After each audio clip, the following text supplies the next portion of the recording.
आज की इस वीडियो में हम बात करेंगे एक ऐसी अदाकारा की जिनके फिल्मी करियर की शुरुआत बचपन में ही हो गई थी। चूड़ी जो खन्ने की हाथों में।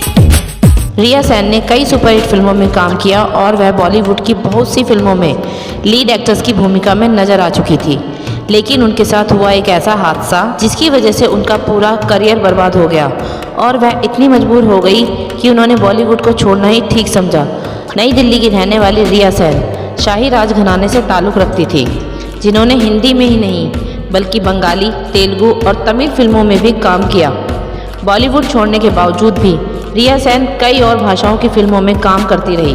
1998 में 17 साल की उम्र में रिया को एक मॉडल के रूप में पहचाना गया, जब रिया फाल्गुनी पाठक के एक एल्बम सॉन्ग याद पिया की आने लगी में नजर आई थी।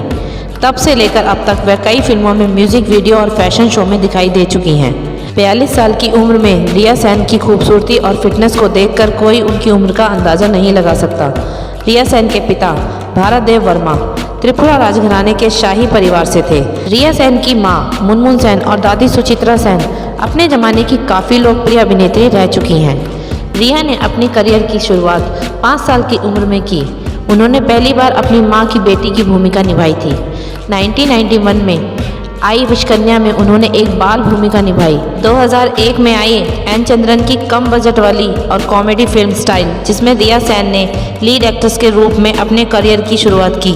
उसके बाद उन्होंने कई सुपरहिट फिल्मों में काम किया, जिसमें झनकार बीट्स, दिल विल प्यार व्यार, कयामत और अपना सपना मनी मनी जैसी फिल्में शामिल हैं। इसी दौरान रिया के अफेयर्स के किस्से भी काफी सुर्खियों में रहे। सूत्रों की माने तो अक्षय खन्ना से लेकर सलमान रुश्दी तक उनके अफेयर रहे हैं। रिया का नाम भारतीय क्रिकेटर श्रीसंत के साथ भी जुड़ा। लेकिन हम बात करें 2005 की, जब रिया और एक्टर अश्मित पटेल के बीच के अफेयर की, जो कि बहुत ज़्यादा सुर्खियों में था।